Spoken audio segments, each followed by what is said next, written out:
Assalamualaikum warahmatullahi wabarakatuh. Perkenalkan, nama saya Holilullah dengan NIM 1031811029, jurusan Teknik Pertambangan Universitas Bangka Belitung. Ini merupakan tugas sistem penyaliran tambang, studi kasus metode pencegahan air asam tambang, yaitu studi kasus pengolahan air asam tambang di PT Bumi Rantau Energi Kabupaten Tapin, Kalimantan Selatan.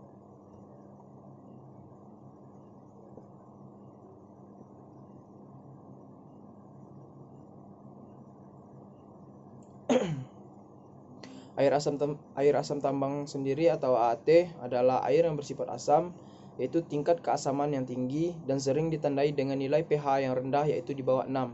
Karena sesuai dengan buku mutu air, pH normal adalah 6 sampai 9 sebagai hasil dari oksidasi mineral sulfida yang tersingkap oleh proses penambangan dan terkena air.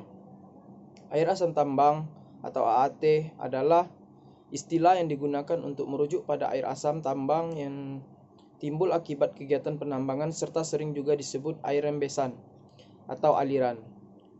Air ini terjadi akibat pengaruh oksidasi alamiah mineral sulfida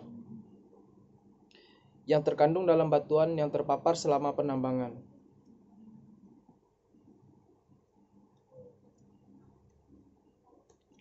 Adapun sumber-sumber air asam tambang antara lain berasal dari, yang pertama itu air dari tambang terbuka, kemudian air dari unit pengolahan batuan buangan, kemudian ada air dari lokasi penimbunan batuan, lalu air dari unit pengolahan limbah tiling, dan air dari tempat penimbunan bahan galian atau stockpile. Adapun dampak buruk air asam tambang, yang pertama bagi masyarakat sekitar. Dampak terhadap masyarakat di sekitar wilayah tambang tidak dirasakan secara langsung karena air yang dipompa ke sungai telah dinetralkan dan selalu dilakukan pemantauan setiap hari untuk mengetahui temperatur, kekeruhan, dan pH. Namun apabila terjadi pencemaran dan biota perairan terganggu, maka binatang seperti ikan akan mati akibatnya mata pencaharian penduduk akan terganggu. Kemudian bagi biota perairan, dampak negatif untuk biota perairan adalah terjadinya perubahan keanekaragaman biota perairan seperti plankton, dan kehadiran benthos dalam suatu perairan dijadikan sebagai indikator kualitas perairan. Lalu bagi kualitas air permukaan, terbentuknya air asam tambang hasil oksidasi pirit akan menyebabkan menurunnya kualitas air permukaan. Kemudian kualitas air tanah. Ketersediaan unsur hara merupakan faktor yang paling penting untuk pertumbuhan tanaman.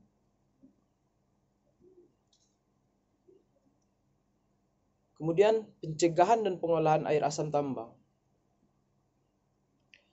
Mengingat bahaya dari air asam tambang bagi lingkungan, maka perlu dilakukan upaya pencegahan dan penanganan air asam tambang. Berikut adalah beberapa cara untuk mencegah dan menghambat terjadinya air asam tambang. Yang pertama, penempatan selektif, yang mana menempatkan batuan yang berpotensi membentuk air asam tambang dengan batuan yang tidak berpotensi membentuk air asam tambang ke tempat yang terpisah dengan cara ditimbun. Kemudian lokasi penimbunan batuan yang berpotensi membentuk air asam tambang ditempatkan sejauh mungkin dari aliran air. Selanjutnya, rembesan-rembesan dikumpulkan pada satu lokasi. Kemudian memanajemen tanah. Memanajemen tanah ini bertujuan untuk memisahkan tipe tanah secara benar sehingga pencampuran dan degradasi kualitas tanah pucuk tidak terjadi. Kemudian menjamin kualitas tanah pucuk sebagaimana adanya struktur nutrisi tersedia digunakan dalam rehabilitasi.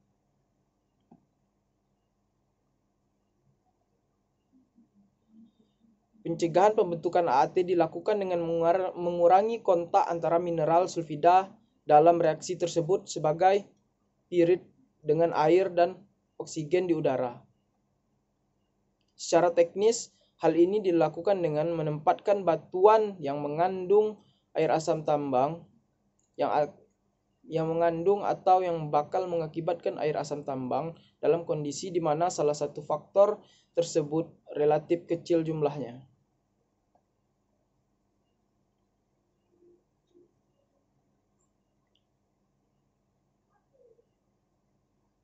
Secara umum, pengolahan air asam tambang dapat digolongkan menjadi dua, yaitu active treatment technologies adalah teknologi yang memerlukan operasi, perawatan, dan pemantauan oleh manusia berdasarkan pada sumber energi eksternal dan menggunakan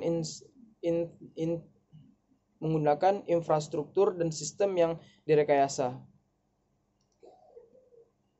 Kemudian ada passive treatment technologies, merupakan proses pengolahan yang tidak memerlukan intervensi, operasi, ataupun perawatan oleh manusia secara reguler. Bahan yang biasa digunakan adalah memakai tumbuhan yang dapat menetralkan pH, yakni purun tikus.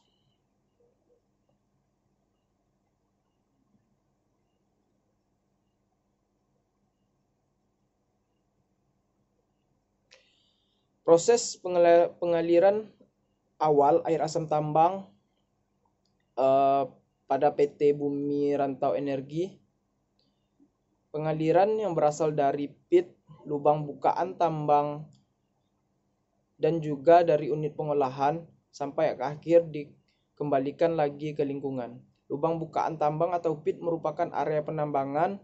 Lubang bukaan pit ini berukuran sangat luas dan terbuka sehingga apabila hujan turun, air yang berasal dari lubang bukaan tambang atau pit akan bereaksi dengan mineral sulfida atau pirit dan oksigen yang akhirnya teroksidasi sehingga terbentuk air asam tambang.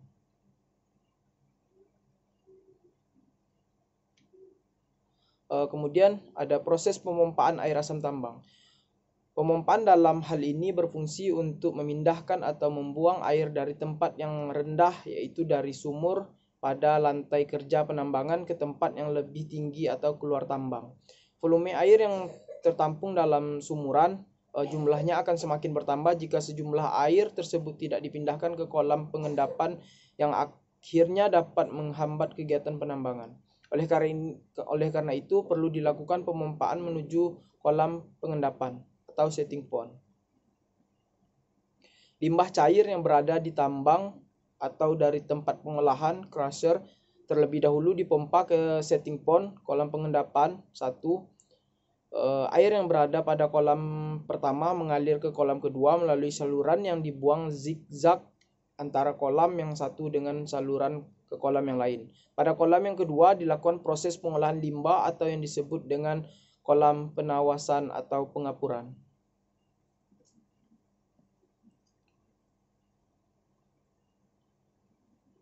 Selanjutnya ada proses penetralan pada kolam pengendapan. Kolam pengendapan atau setting pond merupakan kolam yang berfungsi untuk menyaring dan mengendapkan lumpur-lumpur hasil dari penambangan yang terlarut oleh air serta sebagai tempat mengolah air sebelum dialirkan ke sungai, terutama menetralkan pH air yang bersifat asam.